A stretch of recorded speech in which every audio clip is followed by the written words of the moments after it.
Electric field पढ़ लेने के बाद हम अब इलेक्ट्रिक फील्ड को आगे बढ़ाते हैं। तो इसमें नेक्स्ट टॉपिक आपका आएगा Gauss theorem. Gauss theorem exam के पॉइंट ऑफ व्यू से बहुत ही ज्यादा इंपॉर्टेंट टॉपिक है। इस टॉपिक पर आपका क्वेश्चन हर साल एग्जाम में पूछा जाता है। तो गॉस थ्योरम को पढ़ने से पहले हमें इसके बारे में 2-3 चीजें समझनी पड़ेंगी जो हम इसमें यूज करने वाले हैं। तो इसमें पहला टॉपिक आपको समझना पड़ेगा एरिया वेक्टर क्या होता है, क्योंकि एरिया वेक्टर का यूज करेंगे इस कॉन्सेप्ट में। अब देखो ये नया टॉपिक है एरिया वेक्टर, और हालांकि ये मैथमेटिक्स का पार्ट है, हमें केवल इसको थोड़ा समझना है कि एरिया वेक्टर जो होता है वो किसी भी सरफेस एरिया के नॉर्मल डायरेक्शन में आपको ड्रॉ करना है। अगर ये कोई आपका एरिया ए है तो इसके 90 डिग्री पर एक वेक्टर होगा ए वेक्टर, ये कहा जाएगा इस एरिया का एरिया वेक्टर। ठीक है, 90 डिग्री पर होगा। यदि आपका कोई ऑब्जेक्ट या बॉडी ऐसी है जिसमें बहुत सारी सरफेस एरिया है, जैसे मैंने ये आपका क्यूब लिया है, इसमें आपका एक सरफेस ऊपर वाला है तो इसका एरिया वेक्टर ये होगा, एक सरफेस ये वाला है तो इसका एरिया वेक्टर ये होगा, एक नीचे वाला पार्ट है तो इसका ये होगा, इस वाले पार्ट का ये होगा, जो बाहर वाला पार्ट है उसका ये होगा। यानी कि एक ऑब्जेक्ट में जितने भी जिस फिगर में जितने भी सरफेस होंगे उस फिगर का उतने ही उसमें सरफेस एरिया वेक्टर भी आपके होंगे। जैसे मैं अगर बात करता हूं एक सिलेंडर की, ये क्लोज सिलेंडर है तो इसमें आपका एक सरफेस ये हो गया, एक सरफेस ये हो गया, एक इसका हो जाएगा कर्व सरफेस। इसका सरफेस एरिया वेक्टर आपका ये होगा, इसका ये होगा। आप जो CSS का लिया है ये वाला पार्ट, इस पे कहीं भी ड्रॉ कर सकते हैं नॉर्मली, इसका ये होगा। तो इस सिलेंडर में आपके 3 एरिया वेक्टर होंगे, इसमें आपके 6 हो जाएंगे, इसमें आपका 1 हो जाएगा। तो एरिया वेक्टर का कॉन्सेप्ट ये है कि जिस फिगर में जितने सरफेस एरिया होंगे उस फिगर में उतने ही आपके एरिया वेक्टर भी होंगे। इसका यूज हम करेंगे, कैसे करेंगे वो आगे भी आपको आएगा। एक वर्ड पढ़ेंगे अभी इलेक्ट्रिक फ्लक्स। इलेक्ट्रिक फ्लक्स इसको करते हैं किससे, फाई ई से। ये phi E for electric flux के लिए फाई यूज किया गया है। इसका मतलब क्या है, इलेक्ट्रिक फील्ड हम पहले पढ़ चुके हैं, ये आपकी इलेक्ट्रिक फील्ड लाइंस हो गई है। अगर ये आपका फील्ड यूनिफॉर्म भी होगा तो भी चलेगा, नहीं है तो भी चलेगा। तो अब देखते हैं, ये इलेक्ट्रिक फील्ड लाइंस आपकी लेफ्ट से राइट की तरफ जा रही है। यदि यहां पर मैं रख देता हूं कोई भी, ये एक ए एरिया का एक ऑब्जेक्ट रख दिया मैंने कोई इसके बीच में, एक रेक्टेंगल टाइप का है, स्क्वायर टाइप का हो सकता है, किसी भी टाइप का आपका ये हो सकता है। तो अब इस एरिया में ए वेक्टर से कितनी फील्ड लाइंस पास कर रही है 90 डिग्री पर या परपेंडिकुलरली या नॉर्मली, उन फील्ड लाइंस की संख्या को, नंबर्स को हम कहेंगे इलेक्ट्रिक फ्लक्स। इलेक्ट्रिक फ्लक्स भी कहा जाता है इसको, और कहीं कहीं इसको इलेक्ट्रिक फ्लक्स डेंसिटी भी कहा जाता है। Electric flux density, electric flux दोनों का मतलब एक ही है।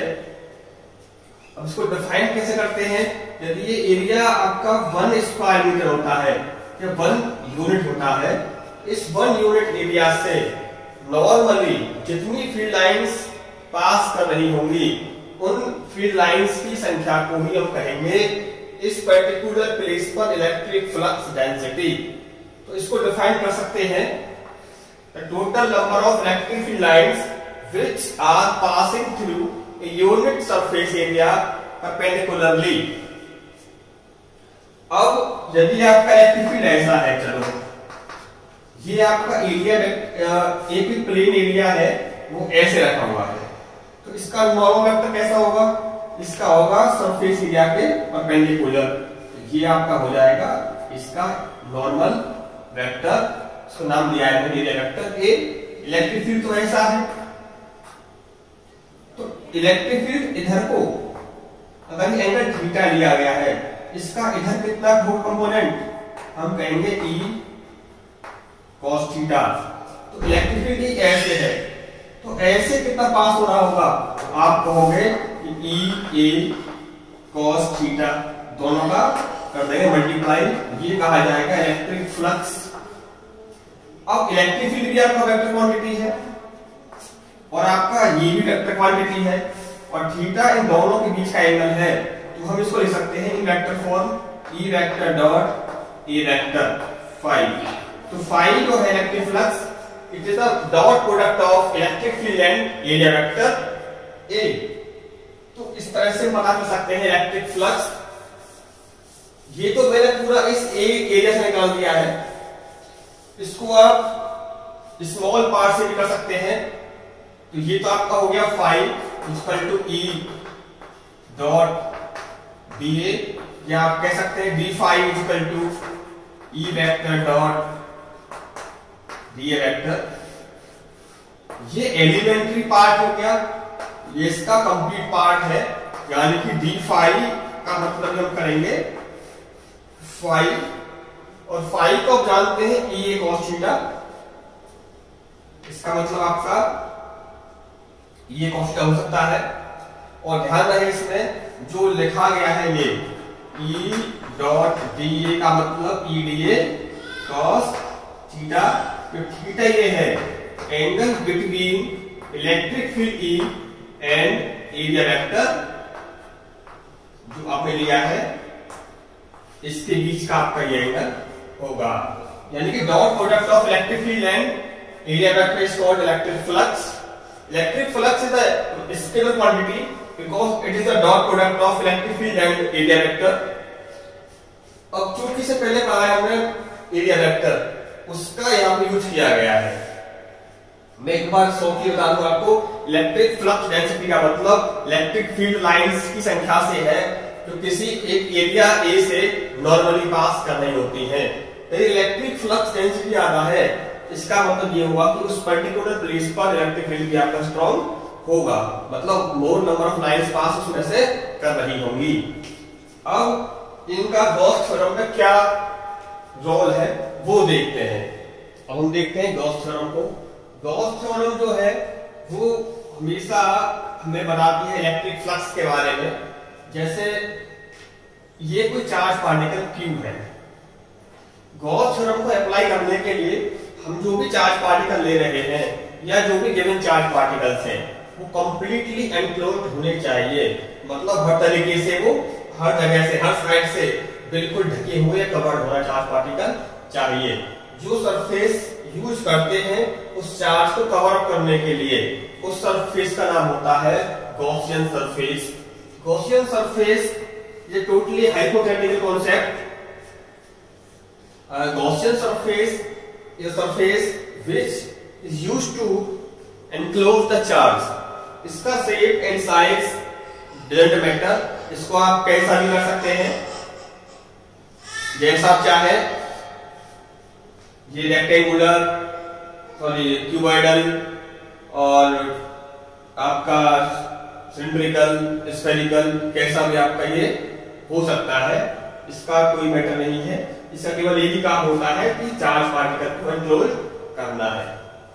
अब यदि इसके अंदर जो चार्ज एनक्लोज है वो क्यू चार्ज मैंने यहाँ पे लिया है, इसका मतलब है कि इस गॉसियन सरफेस के अंदर मौजूदा कुल चार्ज, अगर ये Q1, Q2, Q3, यहाँ पे बहुत सारे चार्ज मौजूद हैं। फिलहाल हम मैंने को लिख लिया था, तो हम अभी लिख लेते हैं, इसकी इलेक्ट्रिक लाइंस है। तो अब इस गॉसियन सरफेस से जितनी फील्ड लाइंस निकल रही होंगी परपेंडिकुलरली, वो कहा जाएगा इस जगह पर इलेक्ट्रिक फ्लक्स डेंसिटी। तो गॉस थ्योरम हमको उस इलेक्ट्रिक फ्लक्स के बारे में ही बताती है। वो कहती है कि total electric flux due to enclosed charge हमेशा कितना होता है, एनक्लोज्ड चार्ज का 1/ε0 टाइम्स आपका ये होता है। फाइनाइट कितना होता है, हमने भी देखा था से पहले वीडियो में कि टोटल इलेक्ट्रिक फ्लक्स का मतलब हो जाता है the dot product of electric field and area vector DA, यानी इसको कहा जाता है सरफेस इंटीग्रल। जो कंप्लीट उसको कवर कर रहा है इसका होगा इंटीग्रेशन इस एरिया का। तो surface integral of electric field always equal to 1/एप्सिलॉन टाइम्स ऑफ चार्ज एनक्लोज्ड। ये जो q इन है इसको आप लिख सकते हो q1 plus q2 plus q3। इसका मतलब क्या है कि जो भी चार्ज मौजूद है गॉसियन सरफेस के अंदर उन सब का एलजेब्रिक सम। आप इसको ऐसे लिख सकते हो surface integral of electric field E dot dA will be equal to sigma I equal to 1 to n QI upon epsilon naught. तो इसका मतलब क्या हो गया, total charge present inside Gaussian surface. अब देखते हैं हम इसका प्रूफ कैसे करते हैं। तो proof of Gauss theorem, proof of Gauss theorem. Gauss theorem को प्रूफ करने के लिए हमने एक चार्ज पार्टिकल क्यू लिया है, इसको इस सरफेस से एनक्लोज कर दिया है और इसका जो शेप में लिया है वो लिया है स्फेरिकल। यहां से r डिस्टेंस पर ये आपका स्फेरिकल सरफेस दिया गया है। तो यहां पर हमने ये एज्यूम कर लिया है small part of this Gaussian surface of area dA। तो इसका ये हो जाएगा एरिया वेक्टर dA वेक्टर, तो ये सरफेस के होता है नॉर्मल डायरेक्शन में।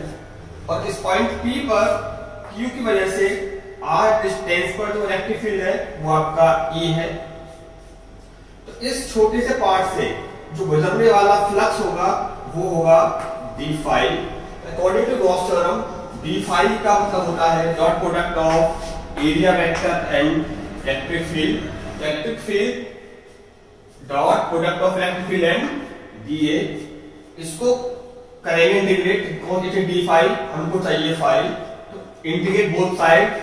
तो d phi का हो जाएगा integration phi net, E dot dA का हो जाएगा ये दिया है। अब चूंकि it is the dot product of E and dA, तो angle between E and dA will be 0 degree because both are collinear. E भी इधर को है और D भी आपका सेम डायरेक्शन में जा रहा है। तो angle between E and dA is 0 degree and cos 0 हो जाता है आपका 1। तो E डॉट dA का मतलब हो जाएगा E dA cos 0। क्योंकि आपका ये सरफेस स्फेरिकल सरफेस लिया गया है और Q चार्ज की वजह से जो इलेक्ट्रिक फील्ड r डिस्टेंस पर यहाँ होगा वही आपका यहाँ भी होगा, वही आपका यहाँ भी होगा, क्योंकि इसका रेडियस हर जगह पर कितना कितना है r है। इस कंप्लीट स्फीयर पर इलेक्ट्रिक फील्ड आपका सेम E रहेगा। तो E आपका कांस्टेंट है, तो कांस्टेंट वाला पार्ट इस इंटीग्रेशन से बाहर आपका आ जाएगा। तो dA बचेगा आपका ये। इसका इंटीग्रेशन का मतलब क्या हुआ, इसका मतलब है कि इस कंप्लीट जो सरफेस आपने लिया है इसका एरिया, चूंकि ये स्फेरिकल है, इसका मतलब हो जाएगा आपका 4 pi r square. It is the surface area of Gaussian surface. तो phi net is equal to E into 4 pi r square. ये आपका ये आ गया। अब इलेक्ट्रिक फील्ड की वैल्यू हम जानते हैं, पढ़ चुके हैं पहले कि पॉइंट चार्ज की वजह से electric field at A point P which is r distance apart from charge will be equal to k q upon r square and k का मतलब होता है आपका 1 upon 4 pi epsilon naught k q upon r square and this part comes from here 4 pi r square। 4 pi से 4 pi cancel, r square से r square cancel, तो q upon epsilon naught का बचा है। Electric flux phi net will be equal to q into epsilon, so 1 upon epsilon times of q। q क्या है आपका, जो चार्ज के अंदर मौजूद है वो आपका चार्ज q है। ये कहता है गॉस थ्योरम कि किसी भी चार्ज पार्टिकल p q जो भी आपका है, जितने भी चार्ज पार्टिकल मौजूद हैं उन सब की वजह से जो इलेक्ट्रिक फ्लक्स निकल रहा होगा किसी भी क्लोज सरफेस की वजह से, वो हमेशा उस एनक्लोज चार्ज का 1 अपॉन एप्सिलॉन टाइम्स होगा। तो यही आपकी है गॉस थ्योरम। इसको सीखने के बाद हम पढ़ेंगे इसके एप्लीकेशंस इन नेक्स्ट वीडियो।